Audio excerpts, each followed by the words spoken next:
I've said it many times, but one of our primary goals as a worship leader is to try to identify and eliminate as many of the distractions as possible, and then through the vehicle of music, try to create an environment that makes it easy for people to connect with God. That's our goal. God is our goal. Not the songs aren't our goal. Being a really cool band isn't our goal. God is our goal. So everything we do is filtered through that idea of trying to connect with the Lord, and music happens to be a very powerful way to do that, to involve our emotions and our wills and our minds. And so that's why we use that vehicle. God, it's a gift from the Lord. But remember, God is the goal.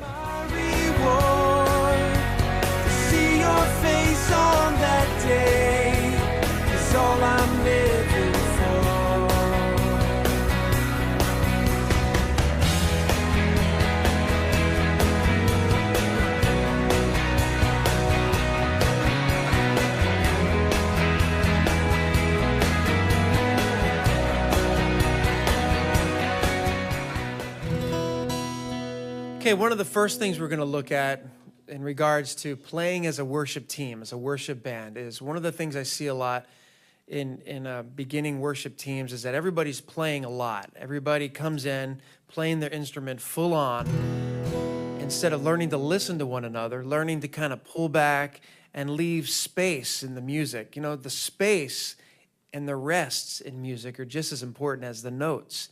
You know, it's those pauses and that space that gives that makes the notes valuable, that makes them mean more. So, you know, let's just take a scenario. You know, a worship leader is used to playing guitar in his church for a couple years.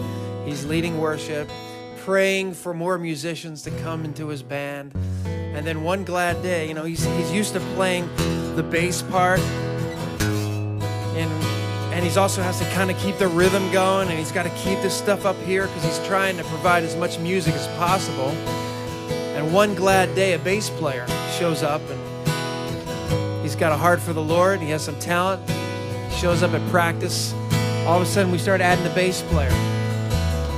Well, then immediately, as a guitar player, I can start laying off some of those bass notes. In fact, since he's playing those bass notes, I might just go up high here a little bit.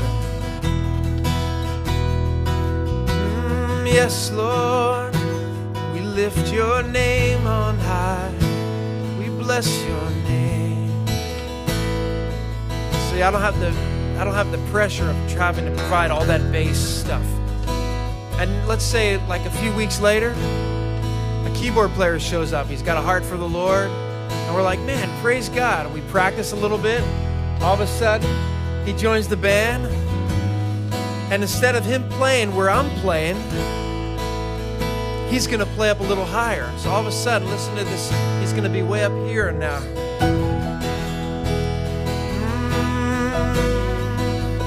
Yeah. And he doesn't have to play any bass notes hardly because we've already got a bass player. A lot of keyboard players, they're used to doing the bass, the rhythm, the chords. But since we have a bass player, Jason can just sit on his left hand. Let's just stop for a minute and talk about what's happening here. See, it's like picture a pizza pie. And when you're all by yourself, you're the whole pie. You're the rhythm, you're everything. You're the chords, you're the melody, you're trying to provide all the feel. But as soon as you start adding other instruments, then I begin to pull back as a guitar player. Keyboard player, instead of having to be real busy, you know, like guys that are used to, in a traditional church setting many times, are used to having to play all the bass, all the accompaniment up here. But to learn how to pull back as you add more players. So as you add more players, each player reduces the amount of activity that they're playing with. So that's one thing that's happening. Another thing that's happening is, picture on your stereo, you have the bass, the mid-range, and the treble. Okay, and a lot of times when a guitar player is playing the chords to a song, a keyboardist many times will end up playing in that same octave range, like in this mid-range area. So see, as the bass player plays down here, the guitars, I'm kind of in the mid-range. And just go ahead and, Jason, play like in the more the mid-range. Instead of playing there, see, him and I are already, we're like in the same place, and there's nobody up here up high. So watch, I'm gonna go up high. Since he's there, I'm gonna go up high. Here we go. You hear that? You hear how that spreads out the sound a little bit? Now I'm gonna switch with him. I'm gonna go down low in the mid-range, and keyboard player is gonna go up high. You hear that? Try to feel that. What a difference that makes. Okay. And that's good music. That's good music, is when you're paying attention to the separation, the bass, the mids, the treble, and when each player is kind of playing off each other, being sensitive, not trying to be a hog and be like, oh yeah, well I'm gonna play more and I'm gonna be busier than you. But it's like, oh, it's cool. Oh yeah, it's a nice piano thing, and it may make me just want to go like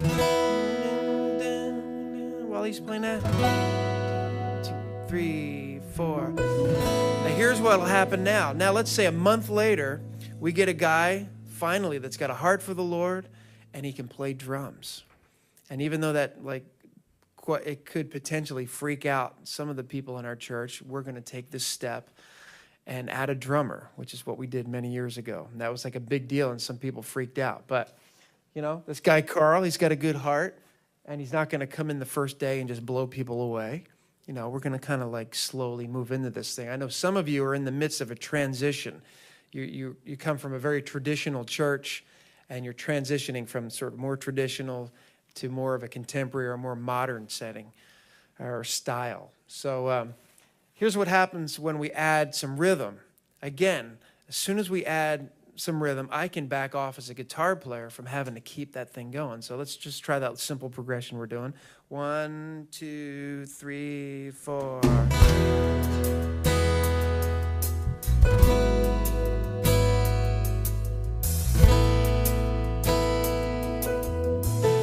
I cut back my activity as a guitar player because Carl's,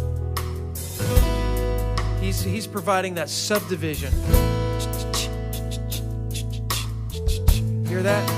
So as a guitar player, I can just kind of go.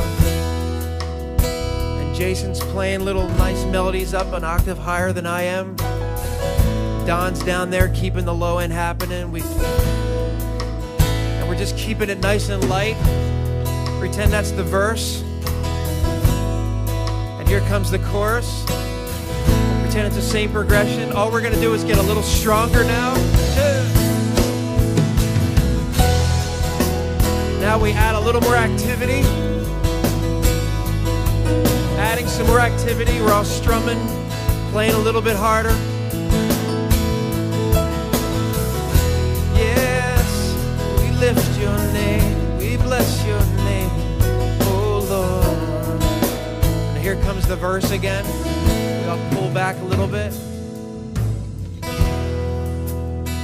Pretend that's the verse. We lift your name. We bless your name. You are worthy of our praise. Good. That's good, guys. That's a good example. So as a bass player, you can do a great job playing bass without playing anything complex. In fact, you're probably going to do a better job if you don't attempt to play something complex. You're going to please the worship leader. You're going to serve the song better in most cases by playing simply. And if you're trying to lock in with the kick drum, 90% of the time, that's all you need to do. When I'm approaching a song, trying to decide how I'm going to play, how we're going to approach it, I don't see myself as a bass player, but as an arranger. I'm kind of a co-arranger with the rest of the guys in the band, trying to build a tune. You know, so if it's starting, kind of as a down tune, I'm going to play less, longer notes, maybe not at all. As the tune builds, into a bigger chorus, I'm going to get down lower and really provide the support by playing low. So pay attention to CDs as you listen. How do they make a song go from a soft, gentle beginning into a powerful chorus?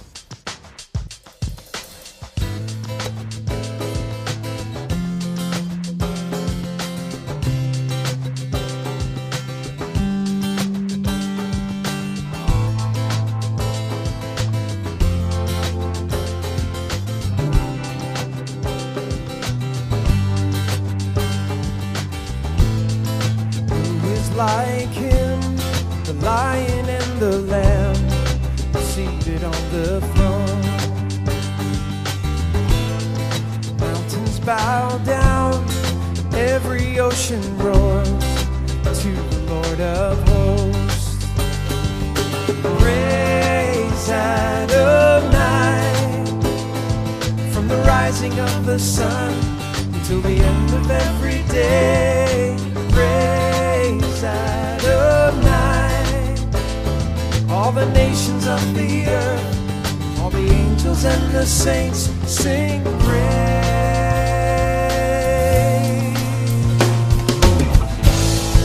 Who is like him, the lion and the lamb, seated on the throne? Mountains bow down, every ocean roars. Thinking of myself as an arranger has become a big part of just being a musician in general. And I think every musician really needs to think that way. And drummers especially, because here again, a drummer is creating this foundational part of the band. You're the one kind of controlling the energy of the group. So I always think of my parts in terms of the sections. Like, what am I going to do in an intro? Is it a big dynamic, or is it starting soft? Then the next section's coming. How am I going to set up a verse? So I'm very careful, like, okay, this verse is going to go like this, and I play it that same way for 8 bars or 16 bars, whatever a verse is. And then, okay, how am I going to transition from that into a chorus? Is it a big fill? Do I need a big drum fill to lead the band in, or does the worship leader want it to be just bam, hit the downbeat harder and change the feel? So on my charts, you'll see a lot of scribbling. Especially when it's new music, especially for recording sessions or we're out doing new tours. And I am a believer in taking a lot of notes. So don't be afraid to do that. Take your lyric sheet or a chord chart or whatever you're using, and just put a lot of reminders in there about how you're going to build the song. And then make note of any changes that are in there, just every little reminder that you need. And it'll be a good way to keep the structure of the song consistent every time.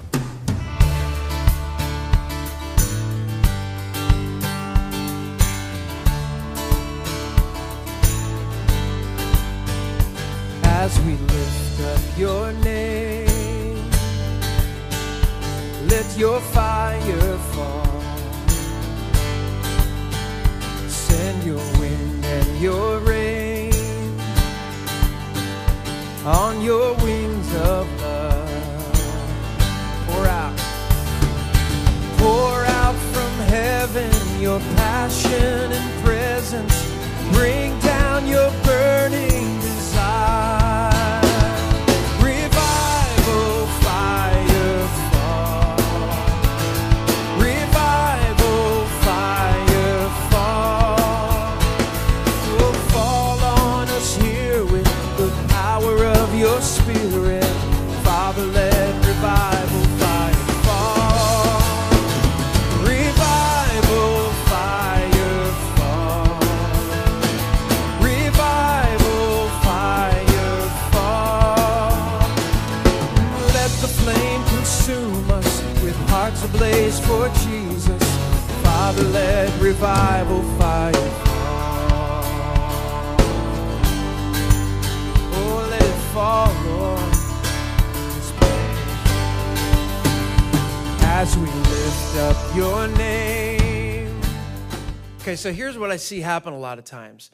That with an inexperienced band, typically everybody's playing full on, nobody's really listening to one another. And so the beginning of the song, the verse of the song, the chorus of the song, then back to the verse, it all just sounds the same. There's not a sense of starting on this journey and taking a little walk and building and building and building, and then finally the chorus is like big, and then it kind of comes back down for the verse. And music should feel like this. You know, every good movie, every good book, every good story, every good song has this sense of dynamic happening. There's this we're building, and then there's this release, and we kind of come back down the mountain. And then we're kind of walking back up the mountain, and it's getting building, and then we come back down the mountain. And that's what makes music emotional and interesting. And that's what we need to just pay attention to that when we're putting a song together, putting a chorus together, and we're practicing in our practice times as a band. We need to plot it out. We need to think about, okay, on the intro, is this a guitar-dominant song, or is this a piano-dominant song, or guitar-driven song, or piano-driven song? And go ahead and let that instrument kind of lead out. And all the other instruments will kind of submit to that instrument, if you will, and kind of play around it. But let one instrument be a little bit more driving. And I'm saying guitar and piano, but sometimes it may be even a rhythm thing. Maybe the rhythm is kind of the driving thing, and everybody kind of adds a little bit. So why don't we just do an example of how not to do it? You know, let's just for fun. And this is going to be hard because these are good musicians, but you know what I mean? Let's do like Above All. Let's try that like right at the top, but just be full on. And this is the way I hear this sometimes when I'm at churches. Put a capo on. Let's try this. 1, 2, 3. Above all powers, above all kings, above all nature and all created things. Crucified, you were crucified, laid behind the stone. You lived to die, rejected and alone, like a rose trampled on the ground. You took the fall, and you thought of me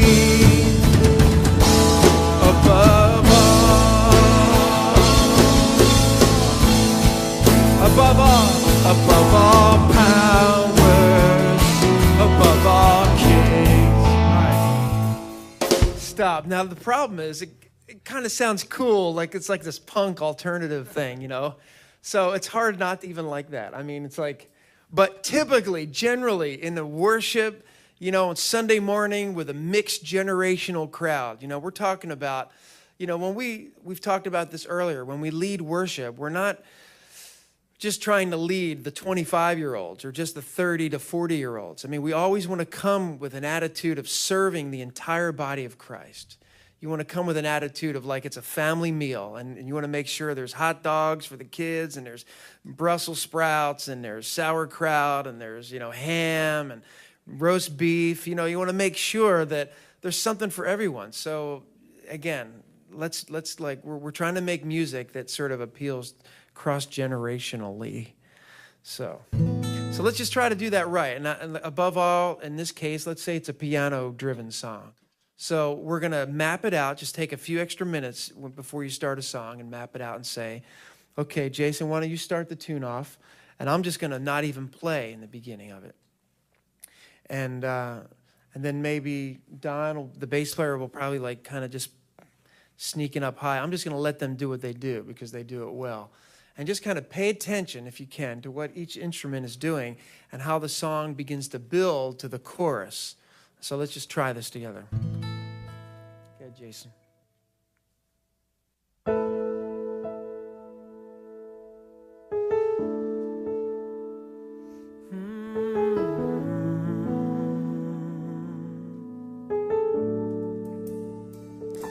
Above all powers, above all kings, above all nature and all created things, above all wisdom and all the ways of man. You were here before the world began. Above all kingdoms, above all thrones, above all wonders the world has ever known, above all wealth and treasures of the earth, there's no way to measure what you're worth.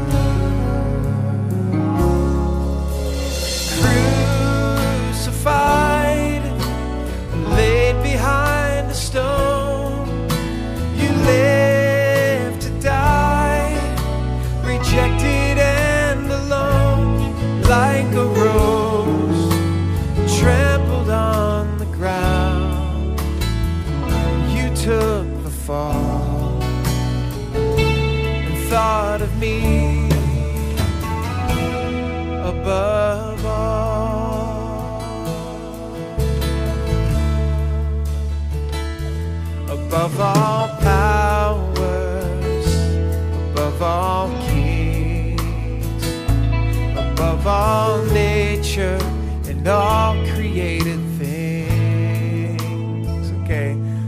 to a close. Excellent, guys.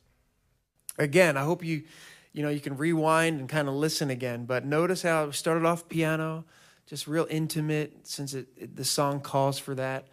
And then Don, the bass player, just begins to, begin to play.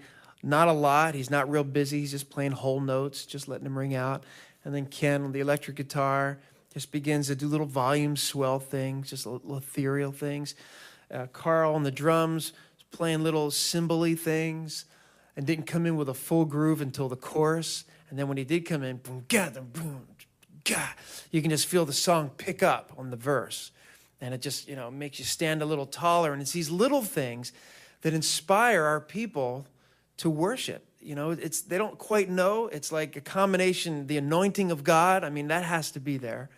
But there's a lot of little musical things that we can do that contribute to inspiring people's hearts towards the Lord. Just kind of as an exercise, take 4 or 5 of your favorite worship choruses and take the CD and actually listen to how the song starts off, how it builds, and how it does this. And while it does this, notice that the tempo is not doing this. Okay? The tempo is nice and solid. It's just steady. Everybody's feeling the timing, feeling the tempo just be straight and consistent. So you got your dynamics kind of doing this. In fact, if you're at home watching this, just with your left hand, just do this. Say, man, this is the tempo. The tempo needs to be doing this. But the dynamics need to be doing this. And go over and stand in front of a mirror and just kind of look at yourself and do that. And let that just be a reminder to your worship team. Say, man, guys, we got to get some emotion going in our music. We got to get some highs and bring it down and build it back up again. But let's make sure our tempo doesn't do that. In fact, just as we kind of bring this segment to a close, let's just do it bad. Let's do Shout to the Lord. It's classic. And kind of speed up on the chorus and then kind of slow down on the verse. And this is classic, especially singers. They get all excited and want to go faster. And so everybody needs to be working. We're going to talk about that in a second, a little metronome thing. But my Jesus, my shelter, my comfort, Lord, there is none. All of my days I want to praise, never cease to worship. We got all excited? Yes! Oh, shout to the Lord, all the earth, let us sing. Oh, power and majesty, nothing compares, nothing compares to the promise I have in you.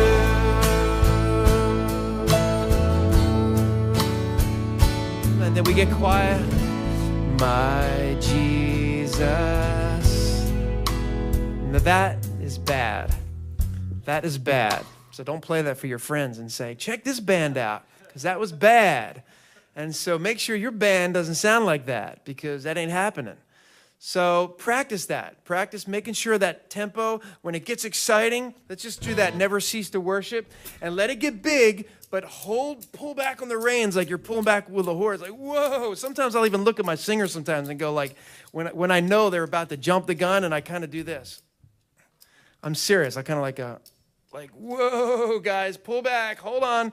So let's just, never cease to worship you. Shout to the Lord, all the earth, let us sing. Oh, power and majesty, praise to nothing compares. Oh, nothing compares to the promise I have in you.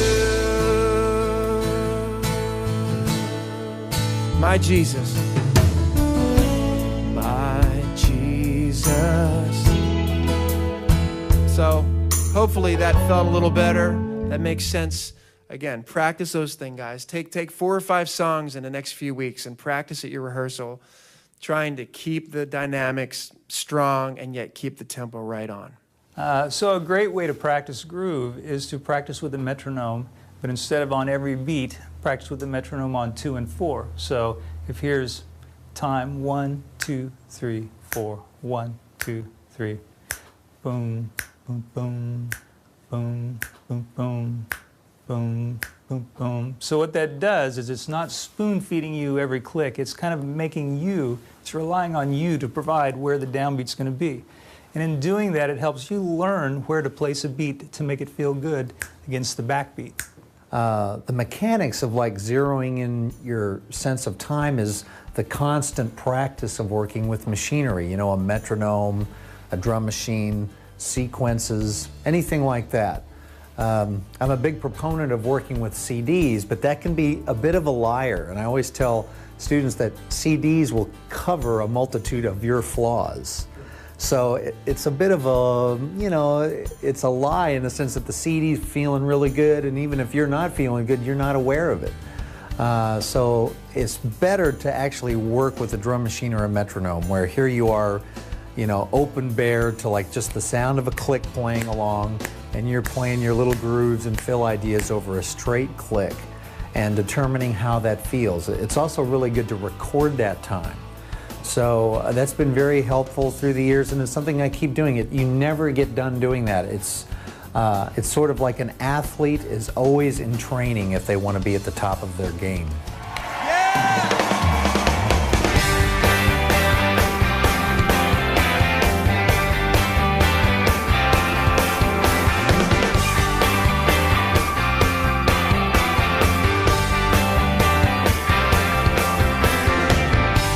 Step of faith, every sacrifice,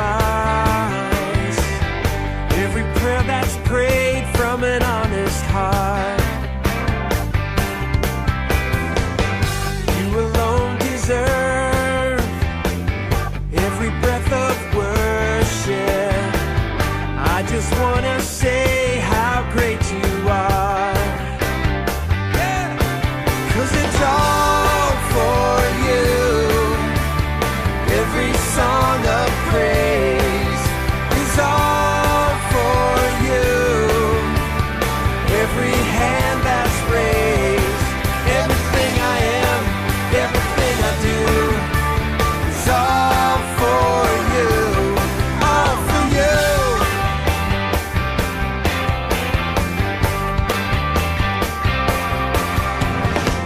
I want to let you know, Jesus, you are my hero. I'm a grateful soul that's been redeemed. All creation sings, and all the earth adores you. From the highest star to the deepest sea. Lord, and it's all for you. Every song of praise is all for you.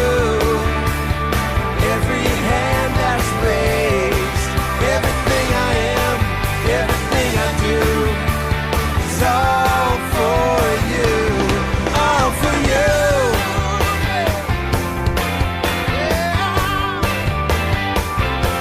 All for you.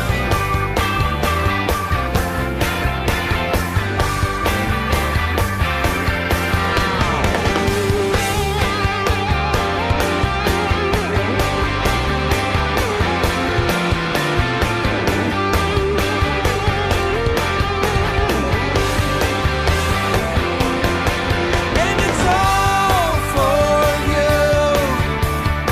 Every song of praise, Lord, it's all for you. Every hand that's raised, everything I am, everything I do is all for you, all for you. It's all for you. Yeah.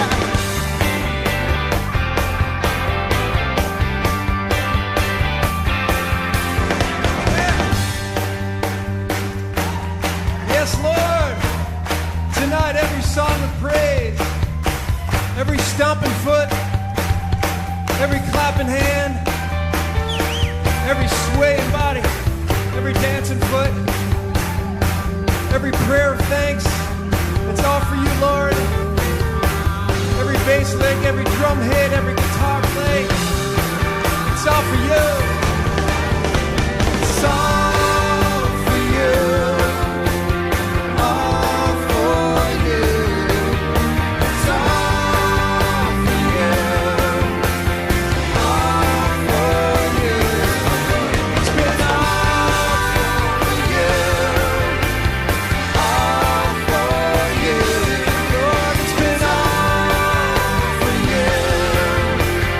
All for you. Lord, it's been all for you. All for you. All for you. All for you. All for you. All for you. It's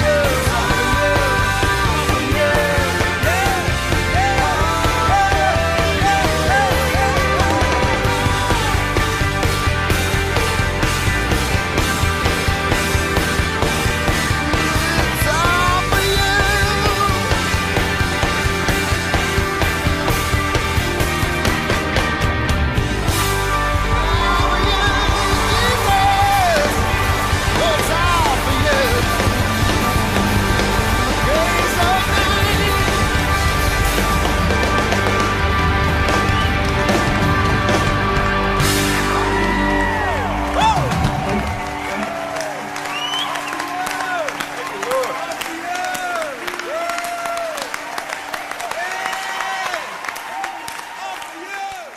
Praise your name. Here's a suggestion to learn some of these arrangement ideas. Basically, what we're talking about is how to arrange a song. Have a listening party. Have everybody from your worship team come over to your house on Friday night, and take out 10 of your favorite songs, worship team songs, and listen to them on a CD, and have everybody sit there with a pad and a pen and just write out like what their part is doing. Have them really learn to listen analytically. What is the bass player doing? Oh, he's playing up high on the intro and the first verse, and then on the chorus. Then he went down low, and he's much busier now on the chorus. What's the keyboard player doing? Wow, he only played like 2 notes up top, or he's just playing a little pad, and then here comes the chorus, and then he's down in the meat part of the keyboard.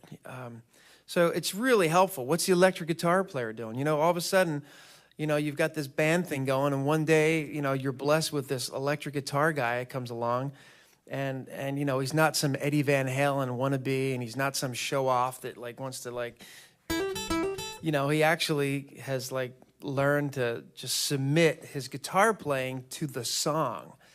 That's the thing we all have to do as musicians, is not, be egomaniacs. Just because we're on a stage here doesn't mean anything. Our heart in a worship team and our attitude is we're serving the congregation, man. Our master, Jesus, was the servant of servants. And he said, if you want to be great in God's kingdom, be a servant. So our attitude should always be, what can we do to inspire worship in the people that we're serving? Every musical choice that we make should be based on that. What is going to help inspire this guy, Fred, who maybe has 6 kids, and he coaches Little League, and he's not a professional musician, but on Sunday mornings he loves to sing out to the Lord. That's the guy, that we're serving. We're trying to help him. We're not playing for our musical friends. We're not trying to be cool. We're not trying to, get people to notice us, man. We got to just deal with that all the time. Keep that thing, that ego thing, way down here. Just constantly be aware of that. Constantly talk about preferring one another on your team. And I'm getting off on a tangent, but again, you could have the best musicians in the world. You could have the Tonight Show band at your church, but if they don't have a submitted heart to the Lord, if they don't have a heart that is growing in their knowledge of the Lord and their awareness and understanding of worshiping God 24/7 in their relationship with him, if they're not growing in their love for the people that you serve week after week in your church, then you know what? I guarantee if you had the Tonight Show band in your church, it'd be kind of fun for a couple weeks, but after a while, you'd kind of go, something smells funny in here. Something smells kind of funny, It's just like the smell of flesh and showing off and being cool.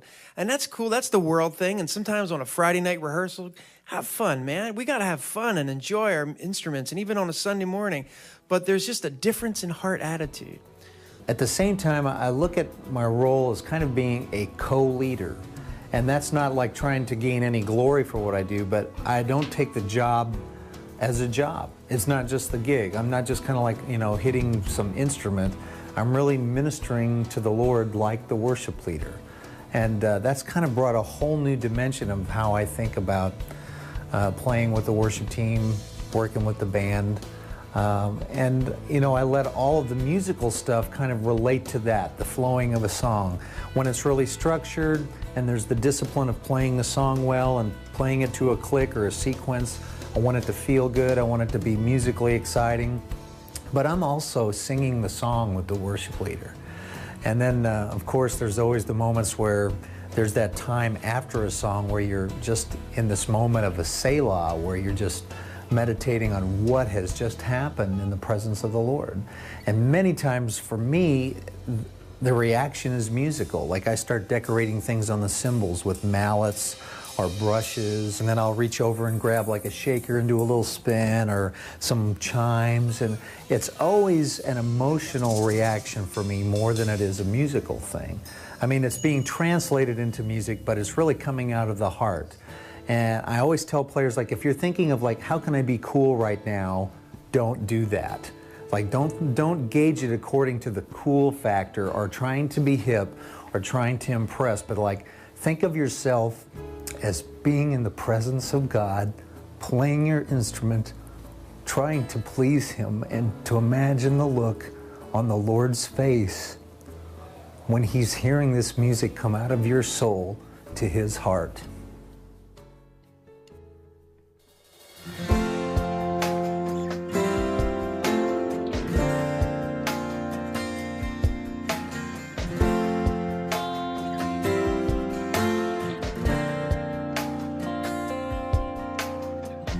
The sun cannot compare to the glory of your love.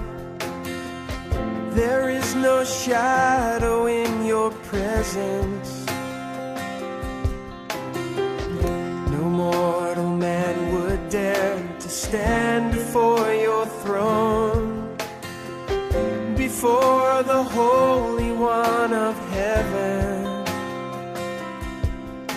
It's only by your blood, and it's only through your mercy. Lord, I come. I bring an offering of worship to my King. No one on earth deserves the praises that I sing. Jesus, may you receive the honor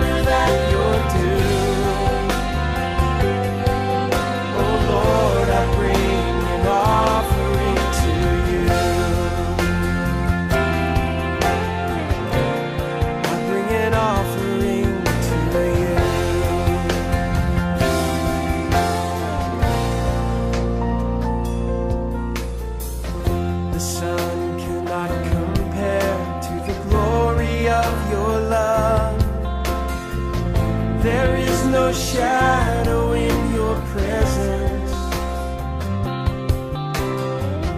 No mortal man would dare to stand before your throne, before the Holy One of heaven. It's only by your blood, and it's only through your mercy.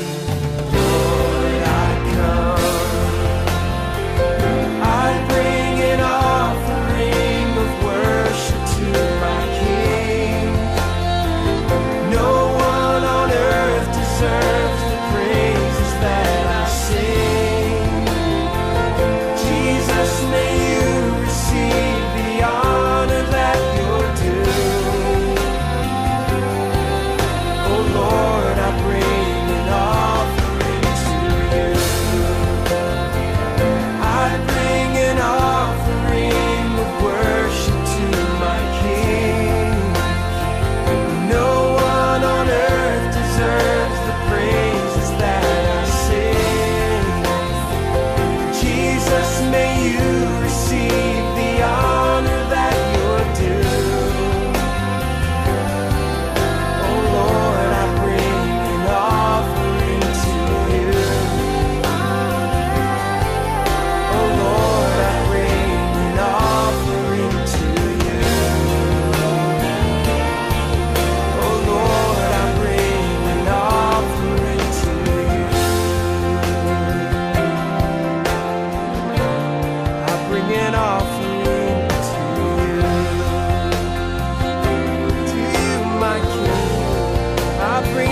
No, it's the least that I can do.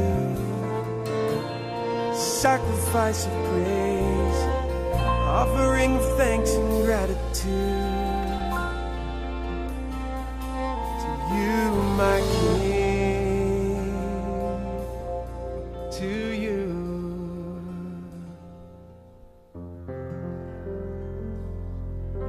I bring an offering of worship to my King.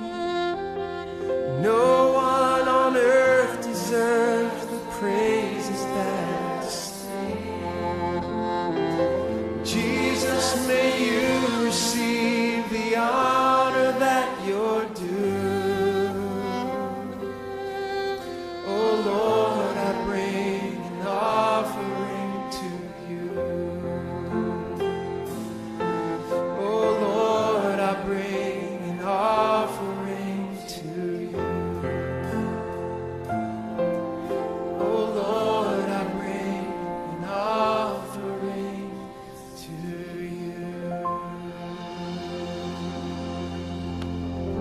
Bless you, Lord. Receive our praise and our thanks, our gratitude for your goodness and your kindness, Lord, towards us. Let's go back to, here comes our guitar player. He's got a heart after God, and he's willing to submit to the team, to what the song requires. And so, he's not going to come in right at the top just jamming necessarily. There may be a song where that's what has to happen. But let's say in this particular song, we'll notice that Kenny's probably going to do these little volume swell things and all this. Then finally in the chorus, he steps on the fuzz box, and it's like, and it just adds dynamics to it. So let's just try that.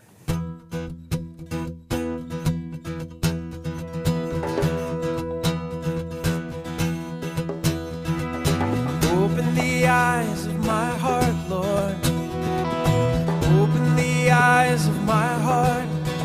I want to see you. I want to see you. Open the eyes of my heart, Lord. Open the eyes of my heart. I want to see you. I want to see. Here we go. We're building now. One, to see you high and lifted up, shining in the light of your glory. Lord, pour out your power and love as we sing, holy, holy, holy. Open the eyes of my heart, Lord. Open the eyes of my heart. I want to see you. I want to see you. Open the eyes of my heart, Lord. Feel it building. Oh, notice the kick drum is on every beat now. I want to see. Add a little intensity. I want to see you, Lord. To see you high and lifted up, shining in the light of your glory. Lord, pour out your power and love as we sing, holy, holy, holy. To see you high and lifted up, shining, shining in the light of your glory.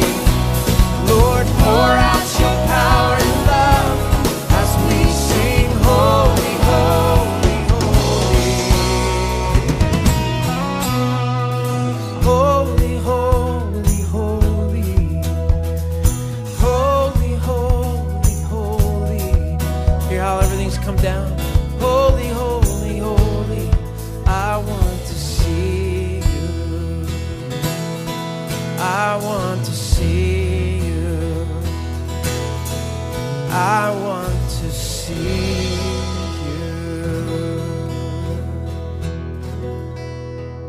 Sorry, I squashed that, guys. I just want to keep on going,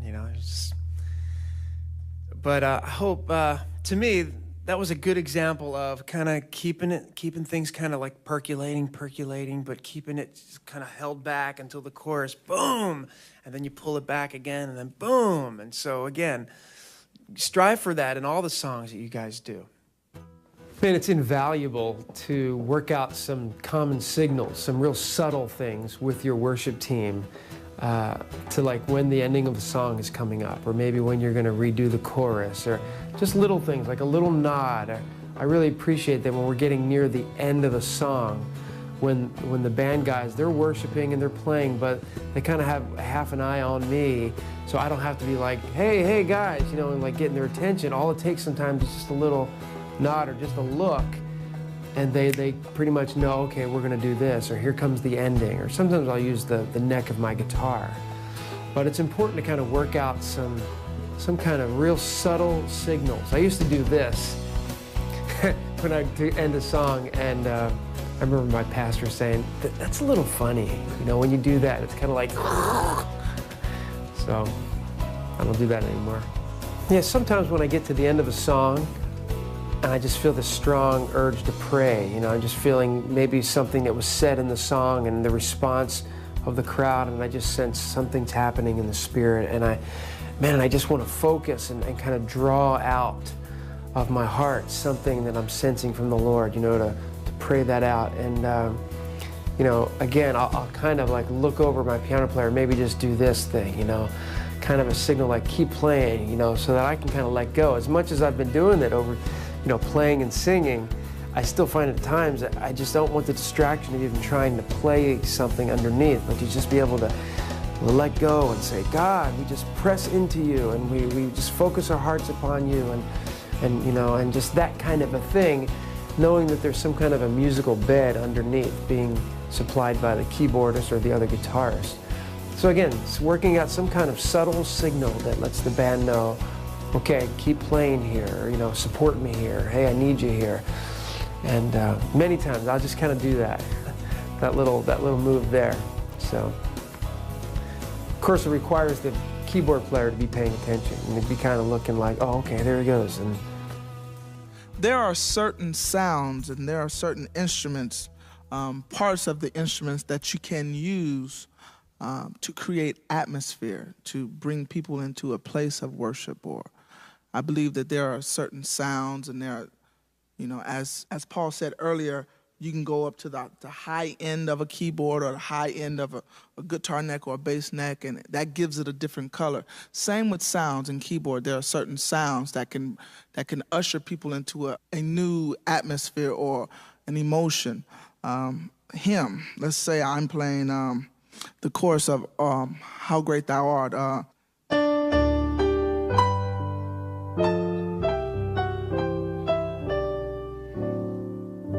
Okay, that's one thing. When I add the strings is always a celestial sound that you think, when you hear strings, you think heavenly, you think atmosphere, you think sky, you think all of the things of worship, all of the things of God. You know, you think heavenly when you hear strings. So same song.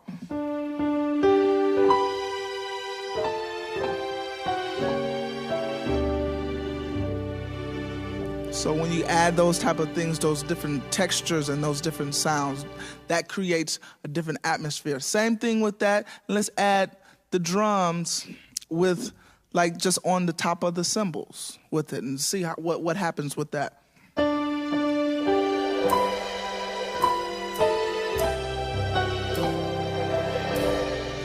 Okay, you hear how that creates a whole nother atmosphere. He used swells. It wasn't a beat, it wasn't a groove, but it was swells. So it's always good to use your imagination. What can I come up with that will draw people, you know, to lift their hands, to open their mouths, to create an atmosphere that will have people worshiping.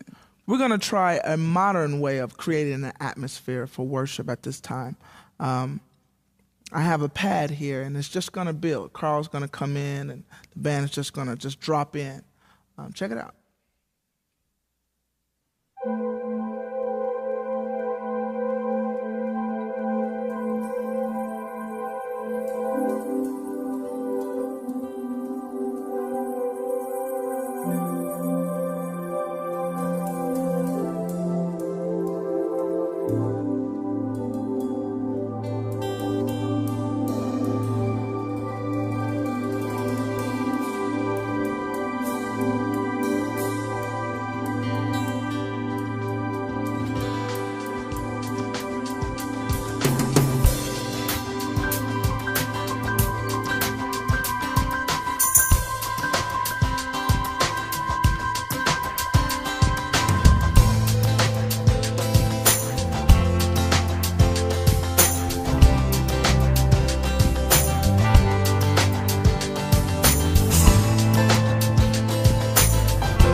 like him, the lion and the lamb, seated on the throne.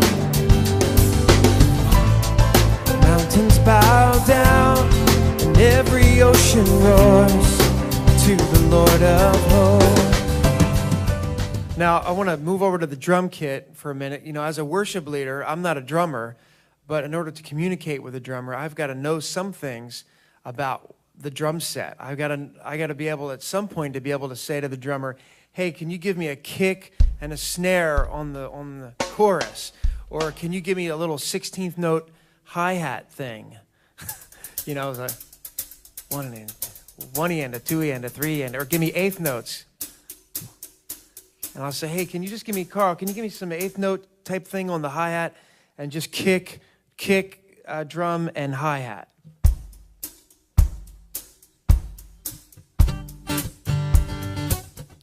And then I might say, "Now give me a snare, bro." Okay, go. Cool. Now give me 16th note on the chorus now. Hear that? One end, a two end, a three end, a four end. Now can you give me one of these on the chorus? That's the ride cymbal. And sometimes on the chorus, you know, you're bringing it on home. So again, that's cool, Carl. Again, I don't play drums, but I just encourage you to learn what the different parts of the drum kit are and be able to communicate some of your likes and dislikes to the drummer. Of course, if you have a really good drummer, you know, you shouldn't have to be telling him everything, you know, what to do, because a good drummer kind of knows what to do. So I just want Carl to speak a little bit about just that timing thing we talked about, keeping good time, keeping the dynamics nice and strong. A lot of the times what he does for me is he has the song already marked out on a metronome. So anyway, you talk about it, Carl, what you do, bro. Sure. What Paul's looking for and what every worship leader and band leader wants is the drummer to be keeping time. And, of course, all the band members should be keeping good time, but they're going to lean on the drummer for that. And I always mark at rehearsal times when Paul is going through songs like what tempos he likes. And you can get a metronome or some kind of drum machine, and you can a lot of times just tap in the tempo. Like when we were doing Above All, you know, if he's doing a boom, kind of ballad tempo, and you'll hear above all down. Okay, so as a drummer, at every rehearsal, I'm marking every kind of song we're doing. And I practice that way. I set up a drum machine or a metronome to practice with, playing these songs in my head as I'm sitting at home just with myself playing drums. So it works really well to get that under control, and you have to control that time. Even though we're interacting and I need to be flexible, if Paul wants to go a little faster, a little slower, you know, we can adjust, but he's kind of leaning on me to kind of drive the bus. Once we're kind of on the road, he wants me to keep the bus on the road. So a drummer really needs to think in those terms. So you need some kind of metronome. You know, you have to have that, or a drum machine. And what's really popular nowadays is using something that will create drum loops, patterns that we can use to actually use in performance. And at first when you're doing this, you know, don't do it in a church service if you haven't practiced it. I mean, it'll drive you crazy. So it takes a lot of practice. If it's new to you, don't get frustrated.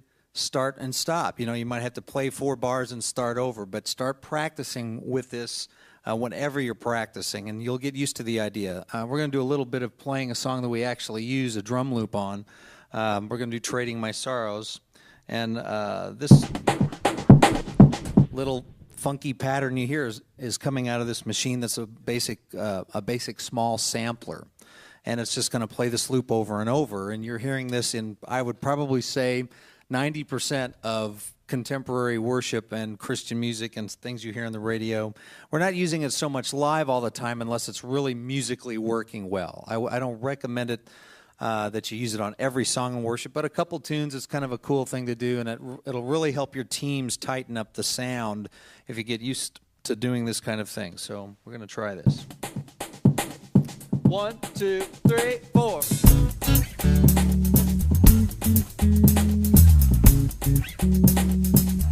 Yeah.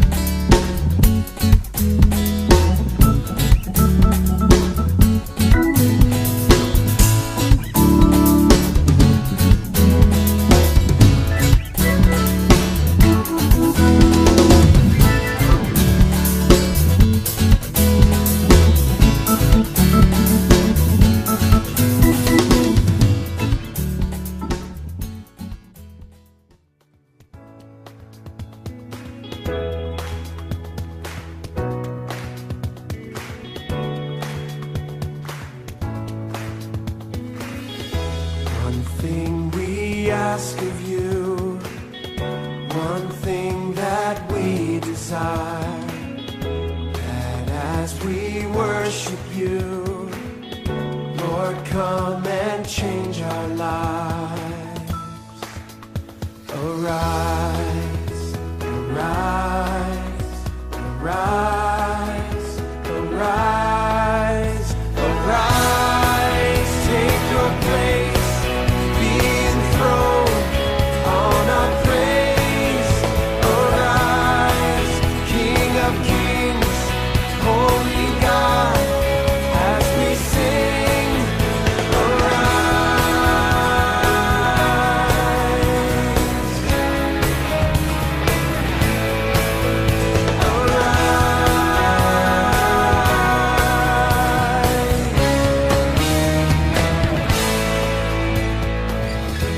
One thing we ask of you, one thing that we desire, that as we worship you, Lord, come and change our lives. Arise, arise, arise, arise, arise, take your place, be enthroned on our praise. Arise, King of kings, holy God, as we sing. Arise,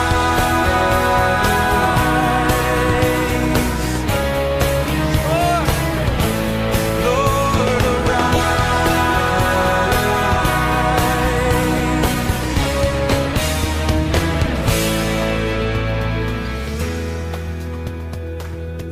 Lord, one thing we ask of you tonight, one thing that we desire, that as we worship you, would you come, Holy Spirit, and change our lives. Arise, arise, arise.